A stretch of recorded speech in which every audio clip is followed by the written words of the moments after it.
Hi guys, thanks for tuning in to another video on ForgottenWeapons.com. I'm Ian. I'm here at the Rock Island Auction House taking a look at some of the cool guns in the upcoming December 2014 Premier Auction. One of the ones I thought we should take a look at for reasons of historical interest is this Walther, not P38, but HP. This model was called the Heeres Pistole, which is German for army pistol. And this is actually the predecessor to the P38. So before the P38 was formally adopted by the German army, it went through a number of other variations. The very first was the Walther MP, which we're not even going to get into here. After that was the Walther AP, or Army Pistole, which actually had a shrouded hammer. This whole thing was covered by the slide. Only a few dozen of those were made. And then the one that really took off was the commercially produced HP, or Heeres Pistole. Heeres Pistole, probably butchering the pronunciation there. These were actually adopted by the Swedish military as the M39 pistol.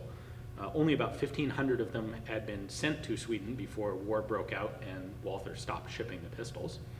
It was also sold on the commercial market. 24 to 30,000 of these were actually manufactured and sold. A fair number of them went to army personnel on private sale, especially in Austria. So they will occasionally be found with German military acceptance marks, because they were brought into the war effort later on. But originally, and this one is a good example of an early production commercial sale gun, originally these would not have Waffenamt markings on them. They instead have the standard German commercial proof marks, and they're not marked P38, they're marked HP. So let's bring the camera in and take a little bit of a closer look at the markings and some of the details that distinguish these from the regular P38. All right, so the most distinguishing difference is in the markings on the Walther HP. You can see it's actually marked right there, model HP instead of P38, and it has a full Walther commercial banner type inscription. Now, in addition to that, there are a couple other changes. The most obvious visual one is the grips. The HP used a checkered plastic grip, occasionally wood grips, but usually this checkered plastic, where the P38 had grips that had horizontal grooves in them. The theory was the German army decided that those grooved grips probably be a little cheaper to make, and they were also easier to clean, less likely to get totally full of gunk, where the checkered ones might. There are also a few very minor differences that you really have to understand well in order to notice. The extractor is very slightly different in the HP than the P38. The slide stop lever is also subtly different. Beyond that, they are mechanically the same gun. Most of the HPs were produced in 9mm parabellum, standard German army cartridge of the day.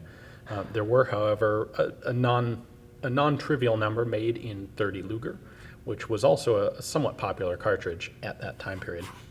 I mentioned that these have commercial proof marks on them. You can see an example of that right here. That's a German eagle over N, and that's a commercial proof mark indicating final proofing acceptance. So there's one there on the slide. We also have one right there on the frame. There were pretty subtle differences. The HP was pretty well, the design was pretty well set by the time it got to this stage. There was very little that had to be changed when the German army adopted them as the P38. So the HP, and of course the P38 that it is basically identical to, it was a very advanced handgun design for its day, the late 1930s. It's a double action, single action mechanism, it was pretty much the first of its kind in that regard as a military pistol. They were very reliable. They had a good strong lockup, good feel in the hand, good trigger, pretty good sights. Overall, an excellent combat handgun, especially for the 1930s. Thanks for watching, guys. I hope you enjoyed the video. You got to take a look at a neat gun here that's a little out of the ordinary. Of course, this is an auction house, so this is available for sale.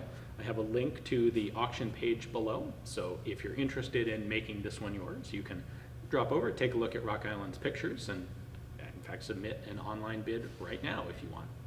Good luck, and thanks for watching.